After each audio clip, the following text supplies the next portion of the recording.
Boa noite a todos, gente. Mais uma terça-feira aqui com vocês.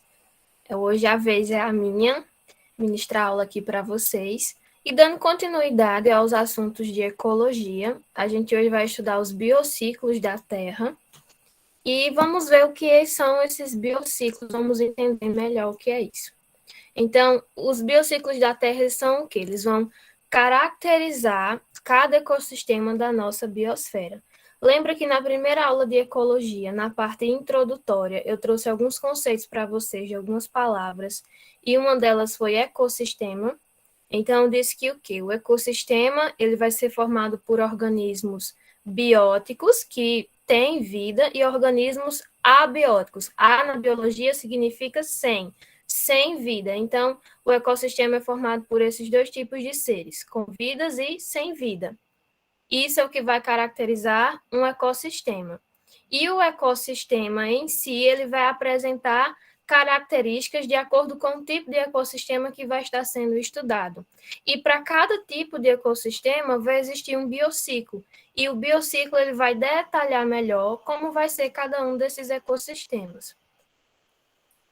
E ele vai estudar o que, basicamente, o biociclo. Os biociclos da Terra, ele vai estudar a distribuição dos organismos na biosfera, ou seja, dos seres vivos. Espera aí, gente, tem gente fazendo barulho aqui em casa, só um momento.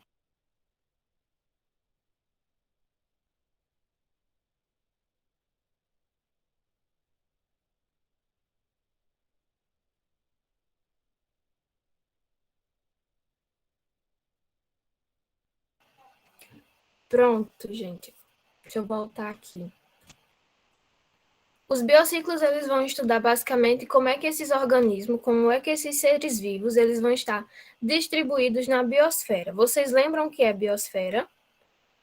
A biosfera vai ser o lugar em que todos os seres vivos vão estar reunidos. A biosfera nada mais é do que o nosso planeta Terra. É um lugar que vai abrigar vida.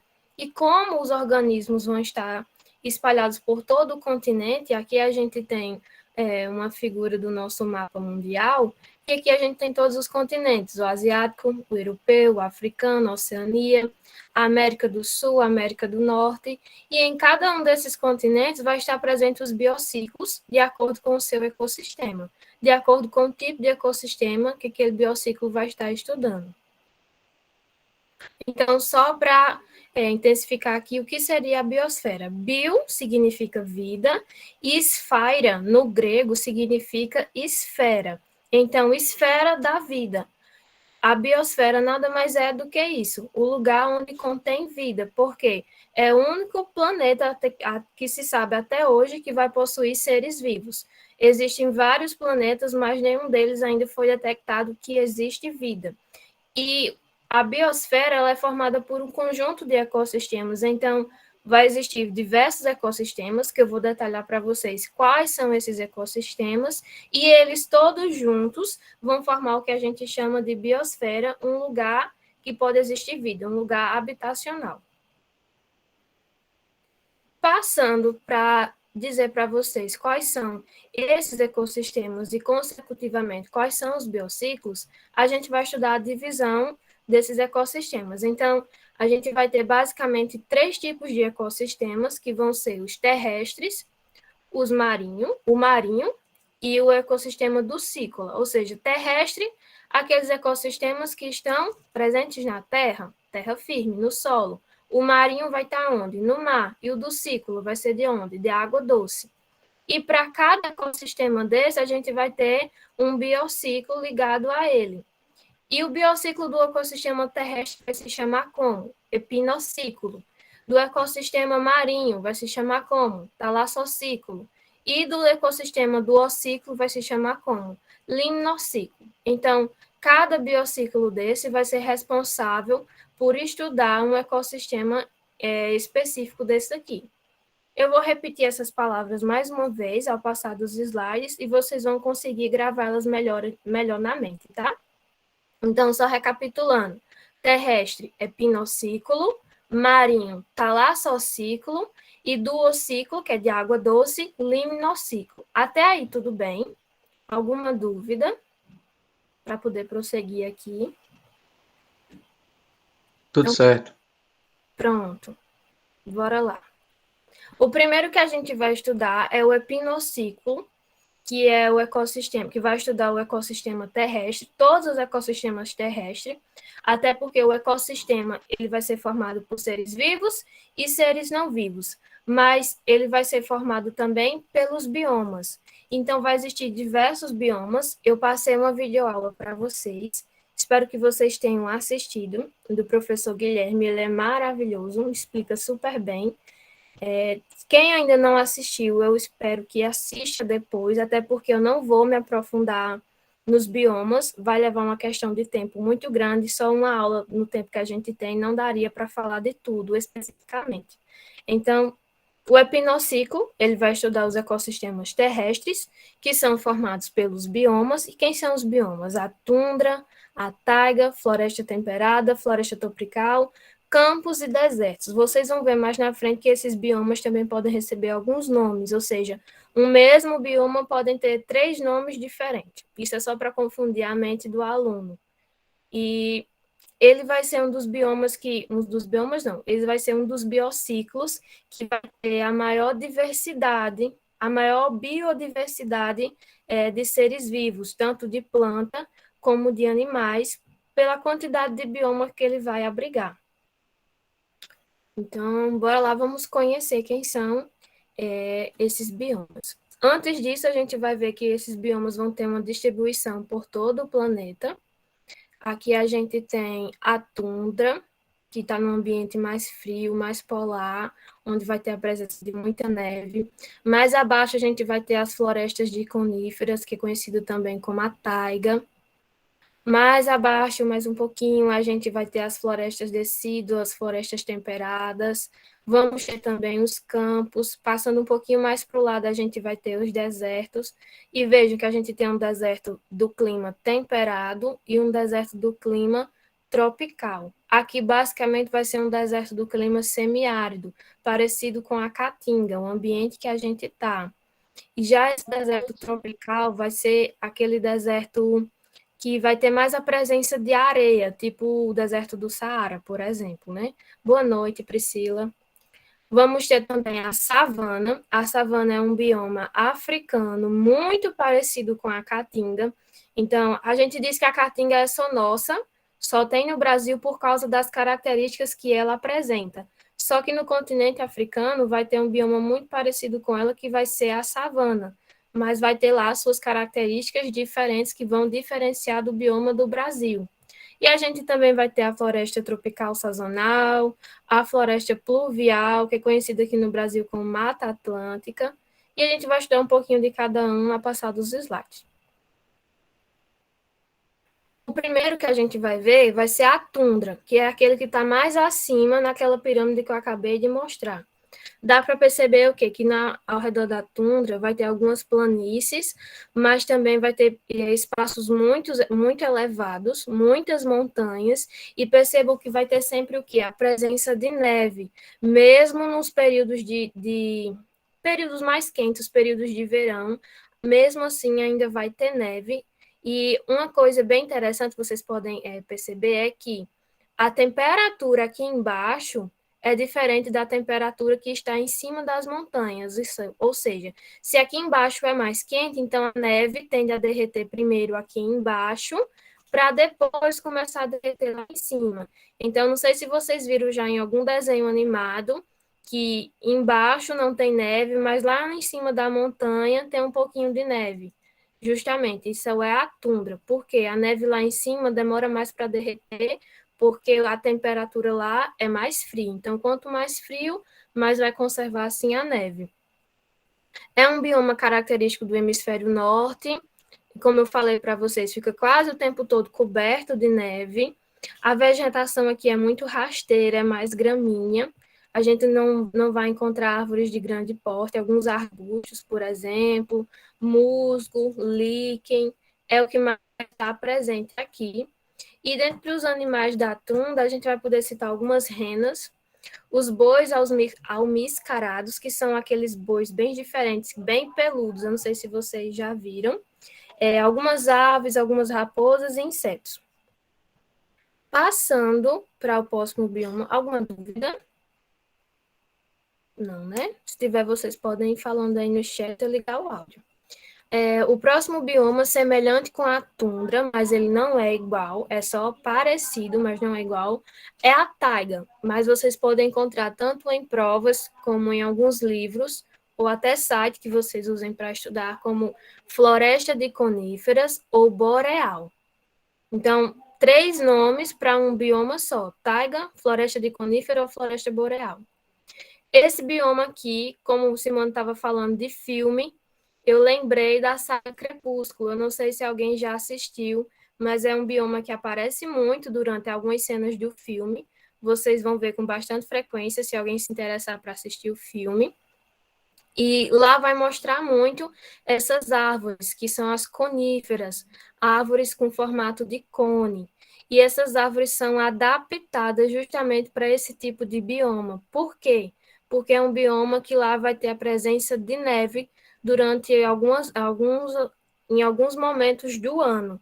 E essas árvores são propícias, porque à medida que a neve vai caindo, ela não fica presa às árvores, ela não fica sobre a copa das árvores. O próprio modelo que as árvores desempenham faz com que a neve caia e fique no chão, e não sobre suas copas. Então, isso faz com que a árvore não venha a cair depois. É também chamada de floresta de coníferas, justamente por causa do formato que essas árvores têm. É as árvores do Natal. Aqui no Brasil, a gente costuma o quê? Comprar uma árvore de Natal. Nesses países onde tem a presença de coníferas, eles costumam ir nessas florestas, derrubar essas árvores e vender no comércio para que essas pessoas possam comprar uma árvore de verdade para decorar sua casa no Natal. E alguns animais que vão estar presentes aqui nesse bioma vão ser os alces, as renas, os ratos, os lobos, os ursos pardos. Aqui tem um desenho de um urso polar, mas não confundam o urso polar com o urso pardo, porque o urso polar ele vai estar presente lá nos desertos, por exemplo, a Antártida. Já o urso pardo é aquele urso marrom, vai estar presente aqui na taiga. Outra floresta que, para mim, na minha opinião, ela é belíssima, é a floresta temperada, mas que também pode ser chamada de floresta decídua temperada ou caducifólia, que é uma floresta que vai perder suas folhas de acordo com o outono, de acordo com as estações do ano. Ela vai ter as estações bem definidas, verão, primavera, inverno, outono. No outono vai estar tudo assim, bem colorido.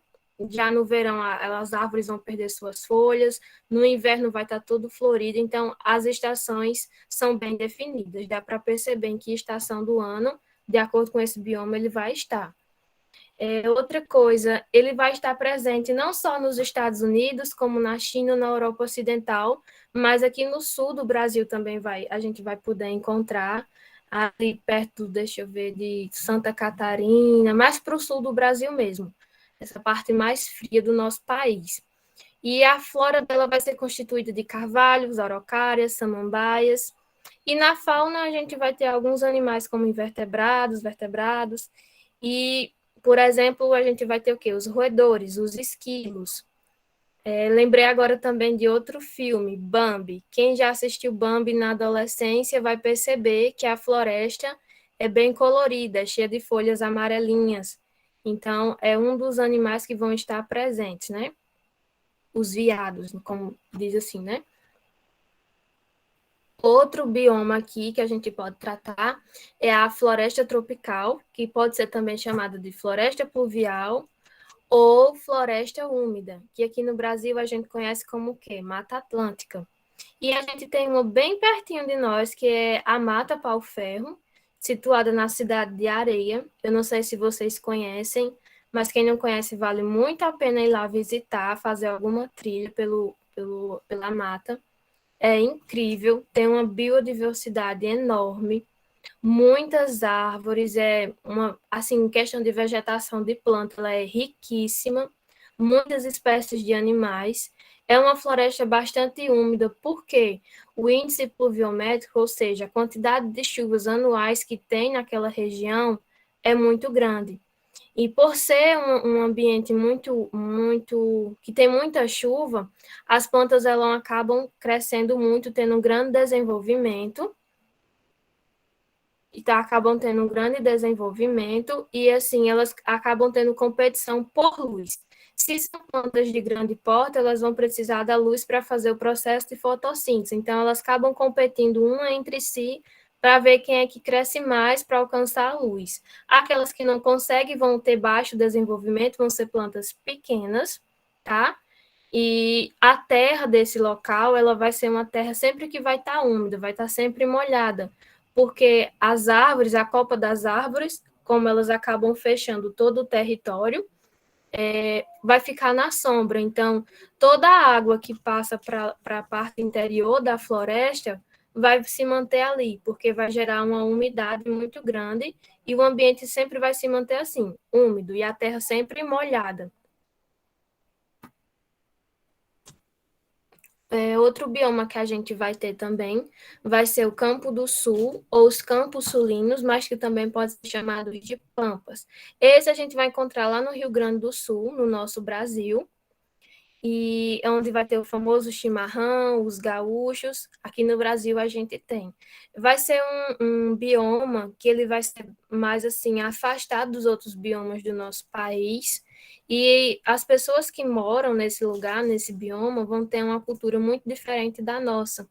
É tanto que algumas das pessoas que moram no sul, elas se dizem que não faz parte do Brasil por causa da cultura, dos costumes, de serem muito diferentes do nosso.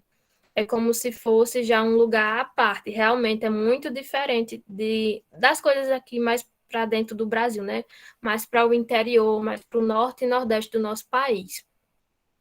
Esse bioma ele pode ser encontrado também na Rússia, na África do Sul, na Austrália, e ele pode apresentar um baixo índice pluviométrico, apesar de ser muito frio, de apresentar bastante frio, e a flora que a gente vai encontrar nesses campos se restringe mais a capim.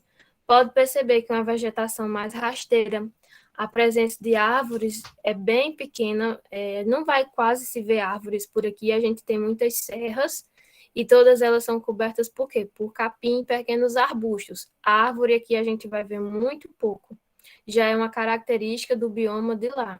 E um dos animais que pode encontrar é os antílopes, as zebras, os leões, as gazelas. Até aí tudo bem. Tá dando tudo certo aí, minha gente? Estão entendendo? Sim. Pronto. Por fim, a gente vai ter os desertos. E os desertos eles vão ser um bioma com baixo índice pluviométrico, ou seja, o índice de chuva lá é baixíssimo, tá? E há pouca diversidade de flora ou de fauna, e vai ter dois tipos de deserto: os desertos frios e os desertos quentes. Os desertos quentes eles vão se dividir ainda em dois, que pode ser o árido, que é aquele deserto que a vegetação lá vai ser pouquíssimo, praticamente inexistente, a quantidade de areia aqui é enorme. Durante o dia são temperaturas a mais de 50 graus Celsius e quando chega à noite é abaixo de 0 graus, ou seja, para ter vida aqui é muito difícil. São animais muito especializados que moram nesses locais. E vai ter também o deserto semiárido. Percebam a diferença de um para o outro. A vegetação aqui é maior do que aqui. Aqui a gente tem uma grande quantidade de quê? De cactos. Porque são plantas extremamente adaptadas à falta de água. Então, se a chuva aqui é muito escassa, essas plantas elas conseguem se sobressair. Já aqui nesse local, não. Então, a gente tem o deserto árido e o deserto semiárido, que é esse daqui com algumas plantas, e o deserto árido e árido. E a gente vai ter também o deserto frio, que é formado por água. Esse daqui é por areia, então esse de baixo é formado por água. Mas a água em que estado? No estado sólido. Então, a gente vai ter o deserto, por exemplo, do Saara, que é um das listas dos maiores desertos do mundo que existe. De areia, a gente tem o deserto do Saara, o deserto de Gobi, e dos desertos assim de gelo, os desertos frios, o maior que existe vai ser o da Antártica, tá? O maior deserto do mundo, se cair em prova, se alguém perguntar para vocês, é a Antártica, é o maior deserto que existe. E ele é um deserto frio. Alguma dúvida, gente? Posso continuar? Pode sim. Pronto. A gente viu o epinociclo, que são falando sobre dos ecossistemas terrestres, e agora a gente vai ver o talassociclo, que é falando dos ecossistemas marinhos. O primeiro que eu falei para vocês, o epinociclo, ele tinha uma grande quantidade, assim, na biodiversidade, ele era bem rico em questão a isso, tanto de espécies de árvores, de plantas, como de outros seres vivos. Já o talassociclo, ele vai ser um ecossistema considerado o maior que existe, por ele ser formado por água salgada. Então, o mar ele vai estar cobrindo uma grande porcentagem do nosso planeta Terra, é mais água do que terra entre si, né? E ele vai ser composto por algumas regiões costeiras, pelos recifes de corais e pelos manguezais, ou seja, todos os ambientes que vão ter água salgada. Então, se o ambiente é de água salgada, corresponde ao biociclo talassociclo. E ele vai se dividir em zona nerítica, zona batial e zona abissal. Zona nerítica vai ser da superfície até 200 metros de profundidade. Tá dando para enxergar esses valores na imagem? Então, nerítica, a gente tem da superfície até 200 metros. A zona batial, a gente vai ter de 200 metros até aproximadamente 2.000 metros. E de 2.000 metros abaixo, a gente tem a zona abissal. Outra divisão que vai existir também nos ecossistemas de água salgada, no talassociclo, é que a gente vai ter três tipos de zona. A gente vai ter a zona eufótica, zona disfótica e zona afótica. A zona eufótica é uma zona que vai ter a maior presença de luz, então os raios solares vão conseguir atravessar a camada de água e vai abrigar grande parte desses animais que estão aqui. Por exemplo, quem é que vai estar na zona eufótica? Vão ser as algas, que precisam realizar fotossíntese, os plânctons e fitoplânctons que ficam na coluna d'água, as baleias, alguns tubarões e alguns peixes específicos, tartarugas marinhas. A gente vai ter mais embaixo, que vai ser a zona disfótica, que é a zona que vai ter luz. No entanto, a quantidade de luz aqui embaixo já vai ser menor. A gente vai encontrar que animais aqui? A gente vai encontrar os caranguejos, algumas espécies de peixes, lulas, esse aqui, meu Deus, o polvo, alguns animais.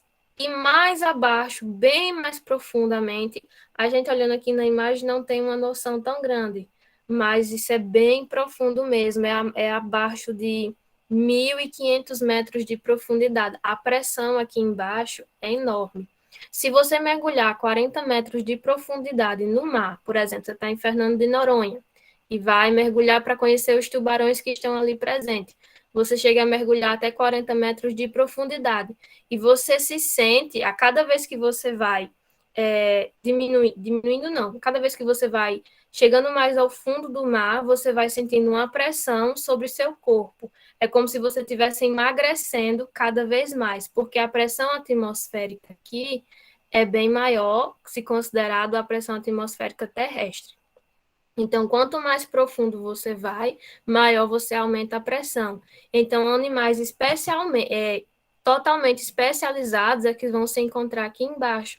Além disso, são animais que não precisam da luz do sol para sobreviver. Esse ambiente da zona afótica, A significa sem, ou seja, sem luz, são animais que conseguem viver no escuro. E esses animais vão ter alguns apetrechos, vão ter algumas características que eles vão conseguir emitir luz através de fatores químicos do seu próprio organismo. Por exemplo, esse peixe aqui. Esse daqui, eu não sei se vocês já viram em algum documentário na televisão, mas ele tem uma antena e no final da sua antena ele tem como se fosse uma luz, mas não é mesmo uma luz. Ele tem fatores químicos que vão emitir um tipo de luz. E isso vai servir o quê? Para ele pegar algumas presas. Alguns animais, ao verem essa luz, acham que é algum alimento, e quando vão predar a antena desse peixe, ele quem acaba predando o animal que veio para comer ele. São animais muito raros, pouco estudados e assim, que ainda estão para ser conhecidos. é o incrível mundo, aqui abaixo de alguns metros de profundidade. E para terminar os nossos biociclos, a gente vai ter o último, que se chama liminociclo, que vai ser o biociclo de água doce, um dos menores que existem, até porque a quantidade de água doce no planeta Terra é menos de 1%, então é o menor biociclo que existe, em menor diversidade, em menor tamanho. Esse é o menor que existe, tá? E são compostos por todos os ambientes de água doce. Onde tiver água doce, então vai ser um ambiente chamado de liminociclo. É um rio, o rio é de água doce, então, liminociclo. É uma lagoa, a lagoa é de água doce, liminociclo. Se é de água salgada, então vai ser o quê? Vai ser um ambiente talassociclo. E aqui, para entender melhor a formação dessa água doce, a gente vai ter as cordilheiras, vai ter as montanhas.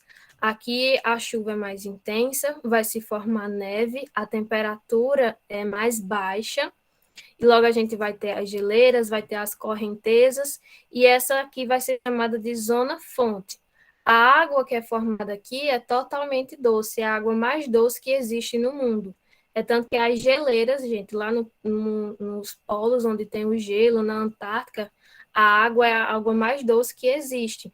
E essa água que é formada aqui, ao se derreter, ela vai passar pela zona de transição, chamada de tributário, e em seguida ela vai passando pela zona de várzea, que a gente pode dizer que é a zona de liberação, onde ela vai se espalhando. Podem perceber que aqui algumas vezes elas vão ficar em lagoas, vão passando por rios, até que vai chegar novamente no mar.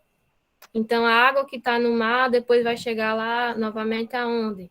Lá nas geleiras, porque a geleira a gente tem uma parte de água doce e também tem uma parte de água salgada, que vai ser o mar. O mar tem aquela superfície congelada. Então, aqui a gente tem a zona fonte, onde a água é formada, passa pela zona de transição e depois pela zona de várzea, onde a água vai se dividindo, vai para diversos lugares diferentes. E para terminar nossa aula de hoje, o liminociclo ele pode ter um ambiente lêntico ou lótico. Então, o que é que vai ser um ambiente lêntico e qual vai ser um ambiente lótico? Lêntico é aquele ambiente de água parada, de água doce parada, vai ser um ambiente lêntico. E o ambiente lótico vai ser um ambiente de água doce corrente. Então, aqui eu trouxe duas imagens diferentes para vocês. Eu trouxe o lêntico, que aqui tem uma lagoa de água doce, então esse ambiente vai ser lêntico. E aqui eu trouxe um ambiente lótico, que é uma cachoeira, então a água aqui está passando por uma correnteza, ela não está parada, ela está se movimentando, então a gente chama isso de ambiente lótico. E essa foi a nossa aula de hoje, pessoal. Para quem está fazendo o Enem, domingo é o segundo dia de prova, e eu deixei aqui para vocês uma frase de Charlie Chaplin que diz assim: a persistência é o melhor caminho do êxito. Então, para vocês que têm seus sonhos, suas metas, suas conquistas, nunca desistam, tá, gente? Nunca desistam do sonho de vocês. Eu, por exemplo, tive que fazer Enem mais de uma vez para poder chegar até aqui onde eu estou e conseguir realizar meus sonhos. A persistência é o caminho que faz com que a gente consiga ir além, com que a gente nunca desista. Se você persiste muito no que você quer, então você vai conseguir alcançar os seus objetivos. Foi isso a nossa aula, espero que tenham gostado. Se tiverem alguma dúvida, podem falar, tá?